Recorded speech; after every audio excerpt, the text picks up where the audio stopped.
안녕하세요. 저는 28살 결혼을 앞둔 예비 신부입니다. 오늘 청취자 여러분께 들려드릴 사연은 운명적인 인연에 관한 이야기입니다.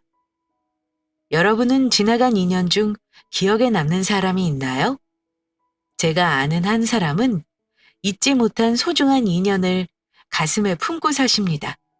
기적적으로 재회하여 감격의 눈물을 흘리기까지의 이야기를 들려드리면 좋을 것 같아 사연 보냈습니다. 그럼 저의 이야기를 시작할게요. 저는 외동딸로 태어나 부모님의 사랑을 듬뿍 받고 자랐습니다. 저희 아빠는 큰 대학병원에서 의사로 일하셨는데 지방으로 의료봉사를 자주 다니셨어요. 그러다 제가 고등학생이 되던 해에 교통사고로 불구가 되셨습니다. 여보, 정신이 좀 들어요? 어, 여기가 어디야? 병원이에요. 당신 정말 큰일 날 뻔했어요. 어떻게 된 거야? 앞에 오던 차에 부딪힌 것까지는 기억나는데. 차량 이상으로 앞에 차가 당신 차를 들이박았대요. 당신은 크게 다쳐서 일주일 만에 깨어났다고요. 난 당신이 영영 못 일어날까 봐 얼마나 마음 졸였는지 몰라요. 그런데 내 몸이 왜 이래? 몸이 말을 안 들어. 왜 이렇게 안 움직이는 거야? 아무래도 이상해. 여보, 의사 좀 불러줘. 여보. 일주일 만에 깨어난 아빠는 움직이지 않는 몸에 놀라서 어떻게든 움직여보려 안간힘을 쓰셨어요. 그러다 다리와 팔이 이상하다는 걸 눈치채셨습니다. 내 다리와 팔이 왜 이래? 대체 왜? 여보, 진정해요. 아니야, 이럴 리가 없어. 이건 말도 안 돼. 아빠는 사고 당시 심하게 찌그러진 상태에서 전복되어 크게 다치셨어요. 하필 척수신경 쪽에 손상이 가서 되살릴 수 없는 상태였습니다. 그래서 두 다리와 팔 한쪽에 심각한 마비가 왔죠. 의사 말로는 쉽사리 회복되지 못할 거라 했습니다. 아빠는 자기 모습에 큰 충격을 받으셨고 한동안 자신의 처참한 모습을 받아들이지 못하셨어요. 이거 꿈이지. 꿈일 거야. 내가 악몽을 꾸는 걸 거야. 여보, 내가 꿈에서 깨어나게 도와줘. 여보, 정신 차려요. 이거 꿈 아니고 현실이에요.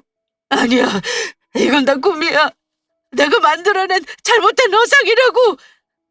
받아들이기 힘들겠지만 모두 사실이에요. 제발 정신 좀 차려요. 계속해서 현실을 부정하던 아빠는 어느 순간 모든 것이 사실임을 깨닫고 하루하루 인생을 포기한 사람처럼 지내셨어요. 밖에 일절 나가지 않고 커튼을 친 어두운 방 안에서 고립된 생활을 선택하셨습니다. 여보, 언제까지 이러고 있을 거예요? 당신 마음이 얼마나 괴로울지 잘 알지만 이런다고 해결되는 게 아니잖아요. 그럼 내가 뭘 할 수 있는데? 여보, 난 이제 아무것도 할 수 없어. 더 이상 환자를 고칠 수도 의사로서의 삶도 다 끝이야. 의사가 아니면 어때요? 그게 뭐 대수라고. 나한테는 전부였어. 내가 살아있음을 느끼는 유일한 행복이었다고. 내 손으로 직접 아픈 사람을 낫게 하고 그들의 고통을 회복시켜 주는 게 내가 사는 이유였어. 그럼 하면 되잖아요. 당신은 얼마든지 할 수 있어요. 우리가 옆에서 뭐라도 도울 테니까 다시 한번 시작해 보자고요. 틀렸어. 이딴 몸으로 내가 뭘 할 수 있는데. 제대로 서 있지도 못하고 휠체어에 몸을 의지하는 내가 환자를 고친다고? 어느 환자가 나한테 맡기겠어? 본인 몸 하나 지키지 못한 의사한테. 여보, 정말 왜 그래요? 당신 이렇게 나약한 사람 아니었잖아요. 해외 보면 몸이 불편해도 여러 방법으로 환자 고치는 의사들 많아요. 당신도 하면 되지 뭐가 문제예요? 지금부터 재활치료 꾸준히 하면서 노력하면 되잖아요. 전과 달라진 건 하나도 없어요. 당신은 여전히 의사고 사람을 살리겠다는 의지가 강한 사람이라고요. 아니, 나는 의사고 뭐고 아무것도 하고 싶지 않아. 이런 몸으로 환자 앞에 나서고 싶지도 않고. 당신하고 우리 딸한테는 참 미안하지만 난 이제 삶에 이유가 없어. 내가 사고를 당한 순간부터 내 의사 인생은 끝난 거라고! 환자를 살리겠다는 신념 하나로 바쁘게 뛰던 아빠의 심장은 죽은 거나 다름없었습니다. 살아있는 송장이 이런 건지 처음 알았어요. 정신적인 상실감이 워낙 커서 그런지 마음을 쉽게 열지 않으셨습니다. 몇 년 동안 우울증으로 정신과 치료까지 받으셨어요. 그런 아빠를 위해 엄마와 저는 부단히 노력했습니다. 그러다 제가 의대에 합격하고 전문의 과정을 밟게 되니 아빠는 그런 저를 자랑스러워하시며 점차 좋아지셨습니다. 아빠, 그렇게 좋아? 좋지. 그럼 우리 딸이 귀한 목숨 살리는 의사가 됐는데 네 아빠가 정말 좋기는 좋은가 보다. 의대에 합격하고 대학병원에서 인턴 지났을 때부터 외출도 잦아지고 사람들한테 딸 자랑을 얼마나 하는지 몰라. 당연히 자랑할 일이지. 내 딸이 나처럼 의사가 됐는데 얼마나 기특한지 몰라. 맞아. 나도 아빠처럼 의미 있는 일을 하고 싶어서 의사가 된 거야. 그래. 이제 이 손은 사람 살리는 귀한 손이야. 네 손에 수없는 사람들의 목숨이 달렸지. 비록 아빠는 그런 의미 있는 일을 그만둬야 했지만 우리 딸은 많은 사람을 살리는 훌륭한 의사가 되었으면 좋겠다. 아빠는 우리 딸이 꼭 해낼 거라 믿어. 삶의 한 줄기 희망 없이 막연히 살아가던 아빠에게 저는 다시 희망이란 걸 꿈꾸게 해주는 사람이었습니다. 의사 과정을 밟으면서 아빠와 참 많은 이야기를 나누었어요. 제가 의학적으로 어려워하는 부분이 있으면 선배로서 많은 도움을 주셨습니다. 아빠는 저로 인해 다시 의미 있는 꿈을 꾸고 싶어 하셨어요. 그렇게 아빠는 점차 예전의 모습을 되찾으셨죠. 그리고 저는 아빠와 같은 의사가 됨과 동시에 어엿한 숙녀로서 결혼을 준비하게 되었어요. 그런데 아빠가 할 말이 있다며 조용히 부르시더니 상견례에 참석하지 않겠다고 하시더군요. 아빠, 그게 무슨 말씀이세요? 상견례 때 안 오신다니요? 내가 가봤자 뭐 하겠니? 너한테 안 좋기만 하지. 안 좋을 게 뭐가 있어요? 딸이 결혼한다는데 예비사돈 얼굴 보셔야죠. 예비사돈들도 눈이 있는데 불구인 아빠가 앉아있으면 보기 흉할 거 아니니? 너희 결혼에 관한 이야기를 나눠야 할 자리에 휠체어 탄 아빠가 있는 건 보기 안 좋아. 그게 뭐라고요? 아무도 이상하게 생각 안 해요. 넌 가족이니까 괜찮다고 생각하겠지. 하지만 남들 눈에는 난 그저 몸이 온전치 않은 장애인일 뿐이야. 측은지심으로 바라볼 그런 장애인. 난 아직도 그런 시선이 낯설구나. 너한테도 면모가 없고. 아빠. 그러니 아빠 뜻을 존중해줬으면 좋겠구나. 상견례 때 내 엄마만 나가는 걸로 하고 상의해야 할 건 나중에 엄마와 이야기 나누마. 우리 딸한테는 참 미안하지만 아빠의 부탁 꼭 들어주렴. 저는 정말 괜찮은데 아빠가 휠체어를 탄 채 저와 입장한다고 해도 상관없는데 아빠는 본인 스스로 용납하지 않으셨어요. 본인의 모습이 제게 도움되지 않으리라 생각하셨죠. 엄마와 저는 괜찮다며 몇 번이나 아빠를 설득했지만 미안하다는 대답만 돌아왔습니다.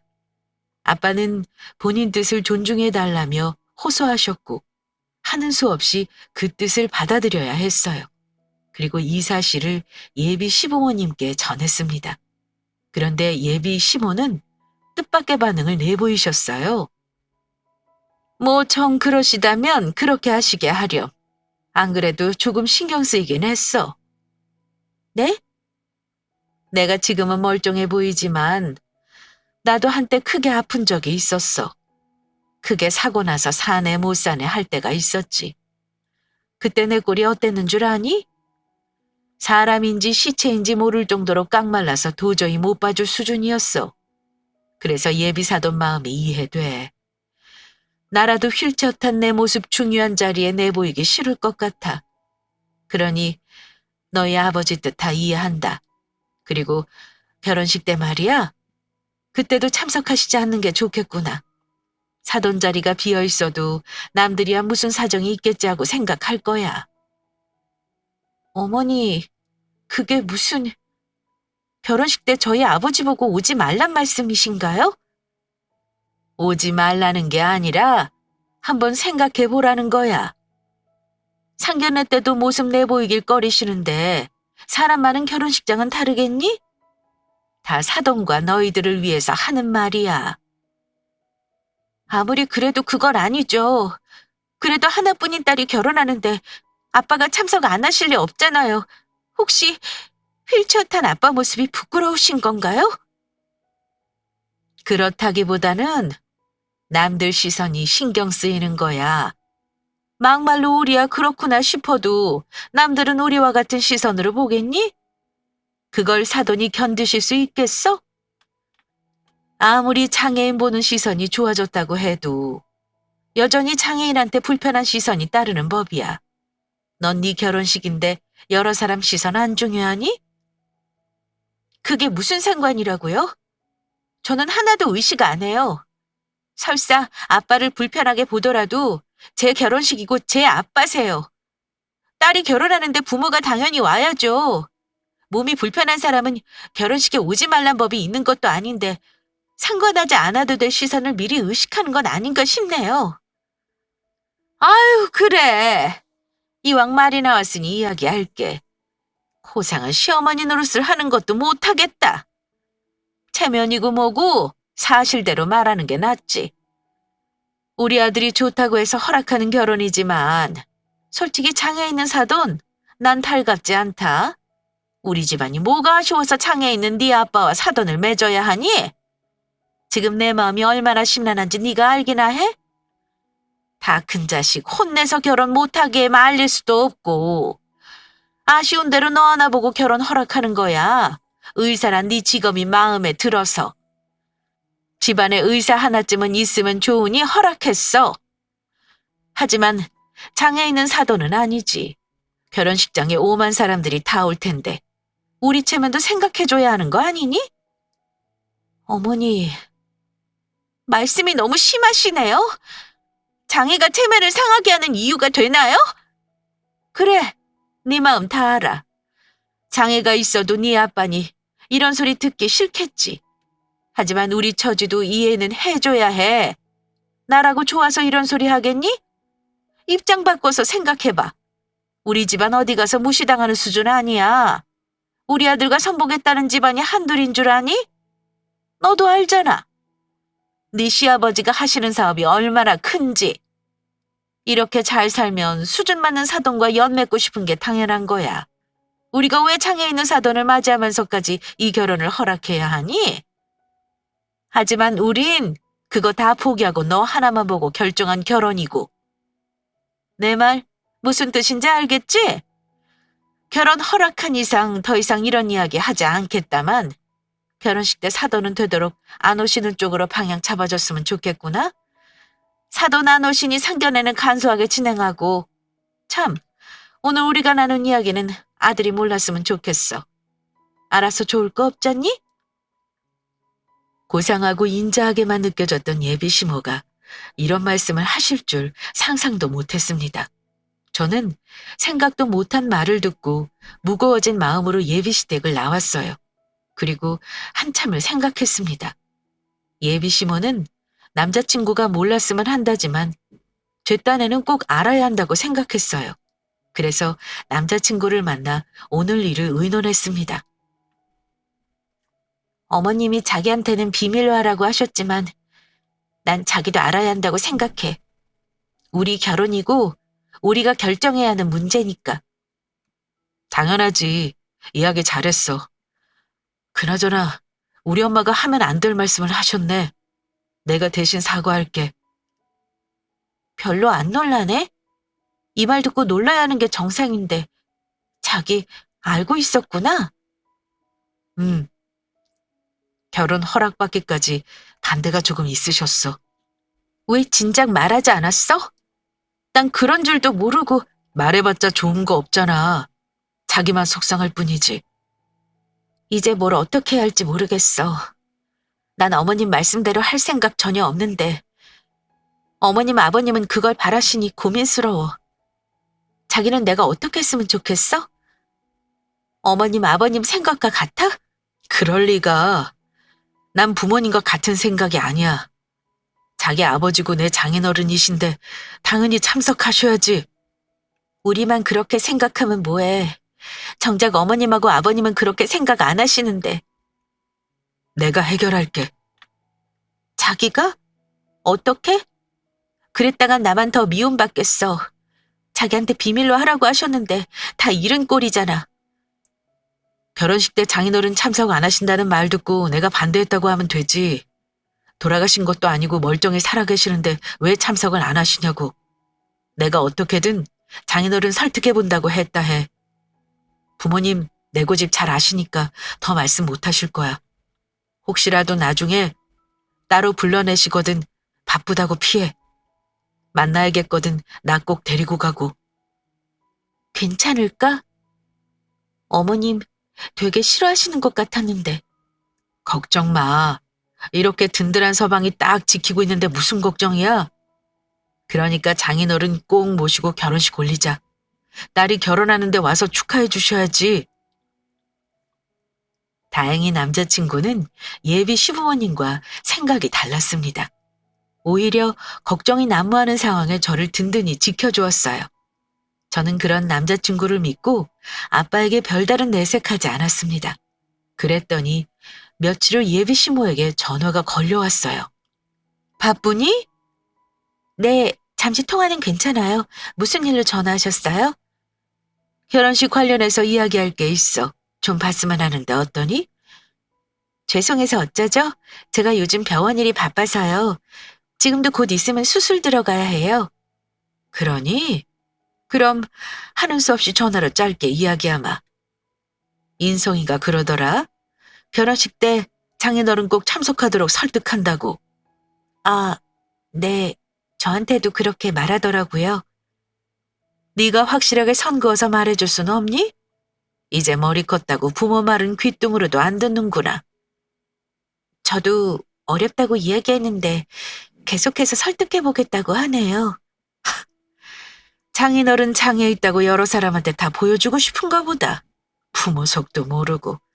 내가 그 꼴 보기 싫어서 말렸건만 기어이. 어머님도 아시잖아요. 인성씨 고집 센 거. 저도 이기기 힘들어요. 제가 아무리 아빠 사정을 이야기해도 들으려 하지 않아요. 돌아가신 것도 아니고 멀쩡히 살아계시는데 어찌 안 오실 수 있냐고 펄쩍 뛰더라고요. 아이고 머리야. 그래, 우선 알겠다. 하는 수 없지 뭐. 그럼 고생하렴? 남자친구가 한 고집하는 게 이런 식으로 도움이 될 줄 몰랐어요. 이렇게 효과가 좋을 줄이야. 저도 어찌할 방도가 없다는 식으로 밀고 나가자 예비 시모는 한숨을 길게 내쉬더니 알겠다고 전화를 끊으셨습니다. 대충 한 고비를 넘겼으니 결혼식 때까지만 어떻게 버텨보지 싶었는데 예비 시모는 이런 제 생각을 비웃듯 우리 집에 찾아오셨습니다. 새벽까지 수술하고 겨우 아침에 퇴근해서 집에 돌아오니 엄마가 슬쩍 이야기해 주셨어요. 그게 무슨 소리야? 어머님이 우리 집에 다녀가셨다니. 난 아무 연락 못 받았는데? 너 말고 우리한테 하고 싶은 말이 있어서 찾아왔다고 하더구나. 그것보다 너 왜 진작 말 안 했니? 예비 시부모가 결혼식 때 네 아빠 참석 안 했으면 좋겠다고 했다며? 그, 그걸 말씀하셨어? 우리한테 부탁하러 왔어. 결혼식 때 네 아빠 참석 안 했으면 좋겠다고. 어떻게 그런 이야기를 아빠 앞에서... 그래서? 아빠는 뭘 하셔? 엄마는 뭐라고 했는데? 네 아빠가 뭐라고 했겠니? 그러겠다고 했지. 뭐? 본인이 딸 결혼식에 방해가 된다는데 싫다고 할 부모가 어디 있어? 널 위해서 알겠다고 했지. 엄마가 말렸어야지. 엄마도 알잖아. 그게 무슨 방해가 된다고. 우리야 그렇지. 하지만 내 예비 시부모는 우리와 생각이 달라. 처음에 엄마도 듣고 참 당황스러웠어.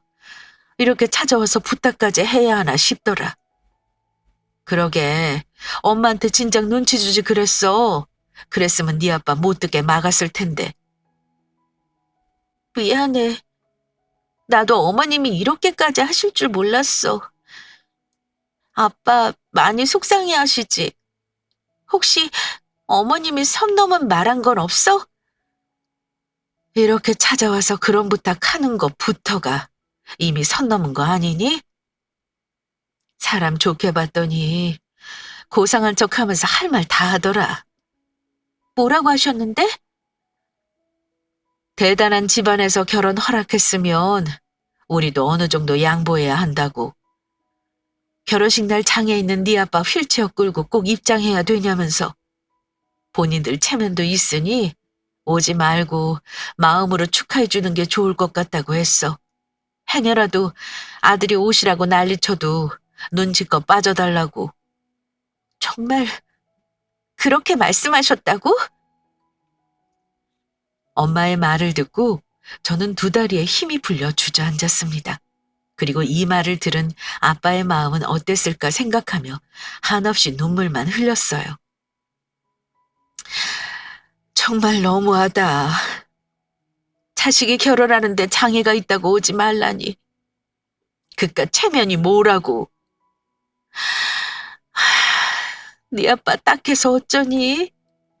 겉으로는 괜찮다고 가지 않을 테니 염려 마시라고 덤덤하게 말하는데 내 속이 다 무너지더라. 저는 참을 수 없는 눈물을 흘리며 겨우 마음을 다잡고 일어났어요. 그리고 아빠가 있는 방으로 향했습니다. 아빠는 눈물 범벅이 된 제 얼굴을 보시더니 이해한다는 옅은 미소를 지어주셨습니다. 괜찮아. 울 것 없어.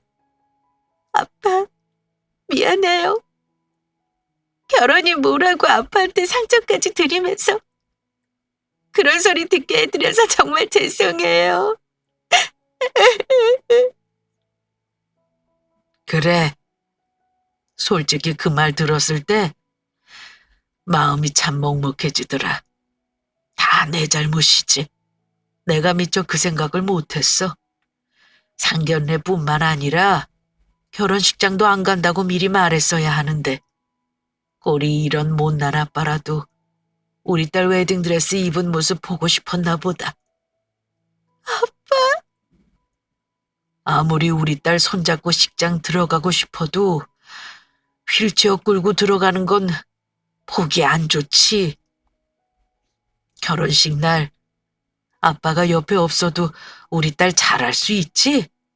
아빠는 여기서 우리 딸 행복하게 잘 살라고 기도할게.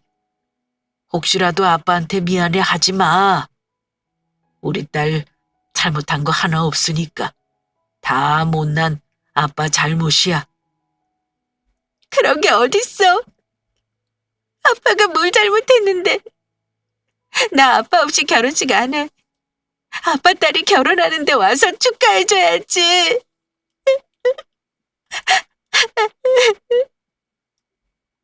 한 번밖에 없는 결혼식이잖아. 장애 있는 아빠의 딸로 보이지 말고 평범한 부모의 딸로 보이는 게 훨씬 나아. 아빠랑 같이 있으면 같은 시선 받을 거야. 좋은 날 예쁘게 주목받아야 할 네가 잠시라도 아빠한테 가려지는 거 싫다. 나도 싫어. 아무도 그렇게 생각 안 해. 그렇게 생각하는 사람이 이상한 거야. 장애가 잘못은 아니잖아. 아빠도 이렇게 아프고 싶어서 아픈 게 아닌데. 사람들은 내가 어떤 사람인지 관심 없어. 그저 눈에 보이는 것만 보고 싶어 하지. 아빠는 우리 딸이 예쁘게 결혼식 올리고 행복하게 잘 살면 됐어. 괜히 아빠 때문에 시댁에 미움 산 건 아닌지 모르겠다. 아이고, 그만 울어. 고운 얼굴 퉁퉁 붓겠네. 이날 아빠를 붙잡고 얼마나 울었는지 모릅니다. 덤덤한 척 웃으며 이야기하시지만 아빠의 붉어진 눈을 봤어요. 죄송스럽고 또 죄송스러운 마음에 목 놓아 울었습니다. 아빠도 그런 저를 달래시며 같이 눈물을 흘리셨죠. 한바탕 울고 나니 그 어느 때보다 정신이 또렷해졌습니다. 본인의 체면을 위해 우리 아빠 가슴에 대못을 박은 예비 시부모를 도저히 용서할 수 없었어요. 저는 혼자 파혼을 결심했습니다. 다음 날 병원에 급히 휴가를 내고 시댁에 방문하려 현관문을 열었습니다. 그랬더니 누군가 집 앞에 서 있더군요. 김선혜 씨 맞으시죠? 네, 제가 김선혜인데 누구시죠? 퀵입니다. 퀵이요? 올 데가 없는데? 저는 퀵 배달원이 건네는 상자를 받았고 누가 보낸 건지 살펴보고 상자를 확인했어요. 그런데 타이밍 한번 참 대단하더군요. 파혼하기 위해 시댁에 가려던 참이었는데 완성된 청첩장이 배달 왔습니다. 저는 봉투 속 예쁘게 들어있는 청첩장을 보고 기쁜 한숨을 내쉬었습니다. 헛헛한 마음에 쓴웃음도 지어 보였죠. 그리고 쓸모없어진 이 청첩장을 어찌해야 할까 고민하다가 하나를 가방에 넣어 챙겼습니다. 그런 다음 곧장 남자친구 집으로 향했어요. 배를 누르니 남자친구가 저를 맞아줬습니다. 저는 남자친구를 따라 거실로 들어갔죠. 왔니? 그래, 앉아라. 네, 환자 보느라 바쁠 텐데 무슨 일로 온 거니? 우리한테 할 말 있다고? 그래, 자기야. 할 말이 뭐야? 나도 꼭 같이 들어야 한다고 하니까 하루 종일 궁금하더라. 우선 제가 찾아온 이유는 어머님이 잘 아시리라 생각해요. 저는 웃음기 없는 얼굴로 어머님을 똑바로 바라봤습니다. 그러자 어머님은 남자친구 눈치를 슬쩍 보더니 아무렇지 않은 척 말씀하셨습니다. 그게 무슨 말이니? 내가 뭘 안다는 건지? 어제 저희 부모님 뵈러 집에 오셨잖아요. 뭐? 엄마, 어제 장인 장모님 뵈러 가셨어요? 결혼 준비하는데 어른끼리 만나지도 못해? 그래서 하고 싶은 말이 뭐니? 다 있는 자리에서 알리고 싶어서요. 남자친구도 알아야죠. 어머님이 어제 얼마나 추악한 짓을 하셨는지. 뭐? 추악한지? 뭐야, 엄마 뭐 실수했어요? 혹시, 아니지? 내가 생각하는 그거, 아니죠? 그렇죠? 그래. 장애가 있는 네 아빠 보기 안 좋으니 결혼식 때 오지 말라고 했다. 그게 뭐 어때서? 엄마, 정말 왜 그래요? 어떻게 장인어른께 그런 신뢰되는 말씀을 하실 수 있으세요? 네가 결혼식에 모시겠다 설득하고만 나서지 않았어도 내가 그랬겠어? 그렇다고 찾아가서 그런 말을 하면 어떡해요? 제가 설득한다고 난리친 거 일부러 그런 거예요. 엄마 때문에. 엄마가 결혼식 때 장인어른 못 오시게 하려는 거 알고 있었으니까. 뭐? 너 아들한테 말했니? 내가 못 오시게 하라고 한 거. 내가 비밀로 하라고 말했잖아. 당연히 제가 알아야죠. 제 결혼식이잖아요. 이게 어떻게 너희 결혼식이야? 결혼은 집안과 집안이 만나는 거지. 어른들이 괜히 있니? 너희들 멋대로 정하는 게 아니야. 그래서 그러셨어요? 어른이라 우리 아빠한테 그런 상처 주셨냐고요? 그깟 체면이 뭐라고. 저희 아빠한테 수모를 주실 수 있어요? 엄마한테 다 들었습니다. 저 그 말 듣고 어머님이 어떤 사람인 줄 확실히 알았어요. 실속은 하나도 없으면서 남 시선에 연연하는 사람, 인성보다 체면이 더 중요시 생각하는 사람, 맞죠? 아무리 기분 상했다고 지금 막 나가자는 거니? 저는 어머님에게 비하면 매우 정중하게 말씀드리는 거예요. 예, 너 이런 식으로 나오면 결혼이고 뭐고 다시 생각하는 수가 있어? 바라던 바예요. 얼마든지 다시 생각하세요. 전 이미 결혼할 마음 접었으니까. 자기야! 나 이 결혼 못하겠어. 미안하지만 우리 파혼하자. 그래서 그렇게 자신만만했니? 파혼할 생각에 천지분간 못한 거야? 너 생각 잘해야 해. 우리 아들은 선볼 여자들이 줄을 섰다지만 넌 아니지. 여자한테 파혼했다는 딱지 붙으면 좋아할 집안 없어. 네가 아무리 날고 기어도 우리 아들 같은 사람 또 만날 수 있을 것 같니? 만날 수 없겠죠. 하지만 상관없습니다. 대단한 집구석이면 뭐예요? 당신이 그 모양인데 인성 밑바닥인 사람 시어머니라고 모시고 싶은 마음 추호도 없습니다. 어쩌면 당신한테 그 말도 안 되는 말을 들었을 때 진작 파혼했어야 하는데 제가 참 어리석었어요. 아드님을 너무 사랑해서 사리분별을 못했네요. 그래서 우리 아빠에게 씻을 수 없는 상처를 드린 거겠죠. 저는 가방에서 챙겨온 청첩장을 꺼냈습니다. 그리고 봉투를 꺼내 탁자 위에 올려놓았어요. 오늘 집에 퀵으로 왔어요.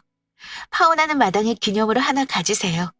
당신의 그 잔인한 짓이 아들에게 어떻게 돌아올지 뼈저리게 후회하시기를 바라요. 이게 보자 하니까 네가 이런다고 내가 눈 하나 깜짝할 것 같아? 우리 집 정도면 네 의사 생활 적게 만드는 건 일도 아니야. 엄마, 그만하세요. 이제는 하다 갑질까지. 참 여러 가지 하시네요. 그래요. 어디 한번 해보세요. 저도 가만히 당하고만 있지 않을 거니까. 네가 뭘 할 수 있는데 가진 것 없는 네가 날 이길 수 있을 거로 생각하니? 건방지게 굴지 말렴. 이러면 이럴수록 너한테 좋은 거 없어. 장애인은 아빠 밑에서 자란 게 뭐 대단하다고 고개 빳빳이 들고 까불어? 남자친구 엄마는 잔뜩 성난 표정으로 뺨이라도 때릴 듯 제게 성큼성큼 다가왔고 그러다 우연히 바닥으로 떨어진 청첩장을 밟고 멈칫했습니다. 그런데 뭔가 이상하다는 듯 유심히 살펴보더군요. 그리고 이내 창백해진 얼굴로 제게 물었습니다. 너희 아빠 성함이 김성학 이시니? 그건 왜 물으시죠? 말도 안 돼. 그래, 동명이인이겠지. 그분은 의사신데 그럴 리 없어. 의사요? 저희 아빠 의사셨어요. 뭐? 무슨 말도 안 되는 소리야. 장애인이 어떻게 의사 일을 해? 뭔가 오해가 있으신가 본데 저희 아빠 처음부터 장애 갖고 태어나신 게 아니에요. 의사 생활하시다 불의의 사고로 그렇게 되신 거지. 사고 나기 전에는 실력 좋은 유명한 의사셨어요. 아빠가 살린 환자도 많았고요. 그러니까 우리 아빠 별 볼 일 없는 장애인 취급 마세요. 저한테는 그 누구보다 훌륭한 분이시니까. 뭐? 의사였다고? 의사란 말에 남자친구 엄마는 놀란 표정을 지었습니다. 그러더니 황급히 방에서 무언가를 찾아오셨어요. 그리고 제 앞에 낯익은 만년필을 하나 보여주셨습니다. 이거 뭔지 알아보겠니?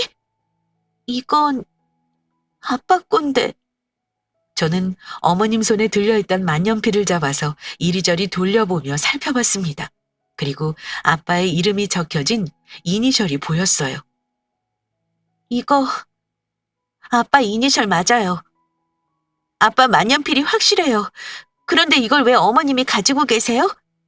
세상에, 내가 그분을 몰라 뵙고. 남자친구 어머니는 충격받은 듯 주저앉아 가슴을 치며 통곡하셨습니다. 어머님의 갑작스런 행동에 모두 놀라서 쳐다보기만 했어요. 어머니는 한참을 우시더니 일어나서 아빠를 뵈러 가야 한다고 했습니다. 저는 대체 왜 그러시냐고, 왜 우리 아빠한테 무슨 말 하려는 수작인 거냐고 난리를 쳤지만 어머니는 듣지 않으셨어요. 품에 만년필을 소중히 쥐더니 우리 집으로 향하셨어요. 저와 남자친구는 그런 어머님의 뒤를 따라갔습니다. 어머니는 집에 도착하시자마자 다급히 문을 두드리셨고 엄마가 문을 열어주셨어요. 아니, 사부인이 또 무슨 일로... 어머니는 엄마께 고개 숙여 인사하신 뒤 집으로 들어가셨고 거실에 계신 아빠와 마주쳤습니다. 그리고 다짜고짜 휠체어에 탄 앞으로 다가가 무릎을 꿇으셨어요. 그 모습에 놀란 아빠는 어머니께 이러지 마시라고 말렸습니다. 그러자 어머님은 눈물 고인 눈으로 아빠를 올려다보며 말씀하셨어요.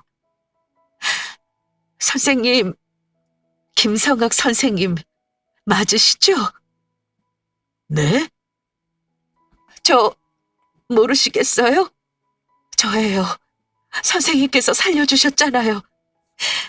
선생님께서 주신 이 만년필 지금까지 잘 가지고 있어요. 가만히 있어봐. 이거 그럼 사부인이 그때 네, 맞아요. 저예요. 세월이 참 많이 흘렀네요. 미국에서 돌아온 이후 선생님을 얼마나 찾았는지 몰라요. 감사하다고. 저 이렇게 건강해져서 돌아왔다고 꼭 보여드리고 싶었는데 아무리 수소문해도 병원에 김성학 선생님은 안 계신다고 하더라고요. 그렇게 몇 년을 찾아 헤매다 포기했어요. 선생님께 무슨 일이 생기셨나 보다 하고요. 그런데 이렇게 다치신 줄도 모르고. 아빠는 어머님의 말씀을 듣고 많은 생각에 잠긴 표정을 지으셨습니다. 어머니는 계속해서 지난 날에 관한 이야기를 털어놓으셨어요. 선생님이 아니셨다면 지금의 저는 없는 목숨이에요. 그래서 꼭 감사하단 말씀을 드리고 싶었는데 너무 늦게 알아봐서 죄송해요. 시간이 많이 지났지만 기억해요. 그때 큰 사고로 다들 얼마 못 가 죽을 거라고 했죠. 눈도 실명 위기여서 앞이 잘 안 보였지만 그래도 시를 쓰고자 하는 열정이 대단했어요. 본인이 언제 죽을지도 모르는데 말이죠. 맞아요. 다들 절 포기했어요. 우리나라에서 날 구긴다는 의사들 모두 하나같이 고개 돌렸는데 유일하게 선생님만 절 포기하지 않으셨어요. 그때 수술실 들어가기 전에 선생님께서 그러셨죠? 수술하다 잘못하면 죽을 수도 있지만 꼭 살리겠다고. 반드시 꼭 살려서 제가 좋아하는 시 쓰는 삶 살게 해주겠다고. 기적처럼 선생님께서는 정말 저를 살려주셨어요. 눈 고치러 미국으로 가는 날 제게 주신 이 만년필 고이 간직했습니다. 눈이 다 낫기 전까지는 이 만년필로 제가 원하는 시를 쓰라고 하셔서 저 정말 한 글자 한 글자 열심히 썼어요. 제가 쓴 글을 읽을 수 없고 볼 수 없어도 언젠가는 볼 수 있으리라 굳게 믿으며 시 쓰는 걸 포기하지 않았습니다. 선생님 덕분에 괴롭고 힘들어도 포기하지 않고 살아갈 수 있었어요. 선생님은 제 생명의 은인이십니다. 정말 감사했습니다. 그리고 여전히 감사합니다. 어머님의 지난 이야기를 듣고 알 수 있었습니다. 두 분의 인연이 꽤 깊다는 것을요. 아버지는 목 놓아 우는 어머님을 쳐다보며 같이 눈물 흘리셨습니다. 제가 더 감사하네요. 이렇게 살아있어줘서 정말 고맙습니다. 그때 당신은 참 위태로워 보였어요. 망가진 몸에 앞이 보이지 않으니 하루하루 좌절하다 삶의 끈을 놓으려 했죠. 그래서 보여주고 싶었어요. 포기하지 않고 당신을 살려서 꿈꾸는 미래를 보여주고 싶었습니다. 이 만년필, 제게도 참 의미 있는 물건이에요. 처음 의사 됐을 때 존경하던 교수님께서 제게 물려주셨던 거죠. 미국으로 떠나는 당신에게 줄 수 있는 희망은 이 만년필이 전부였습니다. 참 다행히도 이 만년필이 당신에게 기적을 선물했군요. 어쩌다 이렇게 되신 거예요? 선생님처럼 좋으신 분이 어쩌다 그런 사고를 당하셨어요? 죄송합니다. 제가 죽을 죄를 지었습니다. 저를 살려주신 분께 잊지 못할 상처를 안겨드렸어요. 선의 말이 다 맞습니다. 그깟 체면이 뭐라고 하나뿐인 딸 결혼식에 못 오게 하고 제가 정말 죄인입니다. 제가 다 잘못했어요. 선예야, 정말 미안하다. 내가 너와 네 부모님께 큰 잘못을 저질렀어. 이 죄를 어떻게 갚을 수 있겠니? 선생님, 제가 이렇게 100번이고 1000번이고 무릎 꿇고 사죄할게요. 이미 드린 상처가 없어지지 않겠지만 조금이라도 흐려질 수 있다면 몇 번이고 무릎 꿇겠습니다. 괜찮습니다. 그만하시고 일어나세요. 건강한 모습으로 살아있어 준 것으로 이미 다 갚으셨어요. 다 갚다니요. 선생님께서 제게 살아갈 희망과 지금의 삶을 주셨어요. 갚으려면 아직 한참 멀었습니다. 그러니 가까이에서 계속 갚을 수 있게 해주세요. 부족하고 못난 시어머니지만 따님을 주신다면 소중히 받겠습니다. 죽을 때까지 아끼고 보살피며 어여쁘게 대할게요. 우리 선예 참 잘 컸어요. 선생님처럼 훌륭한 의사가 되었으니까요. 앞으로 제가 선예 뒷바라지 하겠습니다. 더 성장하고 올라갈 수 있도록 최선을 다해 도울게요. 그러니 못난 제게 귀한 따님을 주세요. 우리 딸이 좋다면 저도 좋습니다. 하지만 딸아이가 원하지 않는다면 저 또한 그렇고요. 아빠는 어머님의 말씀을 듣고 그래도 되냐는 식으로 저를 쳐다보셨습니다. 저는 아빠를 보며 미소 띤 얼굴로 끄덕였어요. 다행히 딸이 좋다는군요. 그럼 우리 딸아이를 잘 부탁합니다. 저도 강서방 제 아들로 생각하고 사랑으로 품을게요. 그렇게 어머님과 아빠의 인연으로 우리의 결혼식은 예정대로 진행되었습니다. 어머님께서는 휠체어를 탄 아빠가 입장하실 때 불편함은 없는지 식장을 꼼꼼히 살피셨어요. 심지어 식장 측에 휠체어 이동에 불편한 분이 없도록 세팅해 놓을 것을 지시하셨죠. 그뿐만이 아니었습니다. 저희 웨딩 사진 한편에는 신부 쪽 부모님을 소개하는 판을 만드셨어요. 거기에는 지난 시절 의사로 활동하던 아빠의 업적이 적혀 있었습니다. 결혼식을 올리기 전까지 우여곡절이 많았지만 남자친구와 저는 양쪽 부모님의 큰 축복을 받으며 결혼식을 무사히 올렸습니다. 현재는 남편과 행복한 결혼 생활을 보내고 있어요. 어머님은 사고 당시 아빠가 좋아하셨던 봉사일에 적극적으로 참여하고 계십니다. 물론 저희 부모님과 함께 말이죠. 세 분이 여러 봉사활동에 참여하며 어려운 이웃을 돕는 일에 큰 보람과 행복을 느끼고 계세요. 그리고 우리 부부는 곧 미국으로 떠납니다. 어머님의 전폭적인 지원으로 제가 해외에서 연수받게 됐어요. 저도 언젠가는 아빠처럼 훌륭하고 좋은 의사로서 열심히 활동하려 합니다. 그럼 지금까지 저의 긴 사연 들어주셔서 감사합니다. 모두 건강하세요.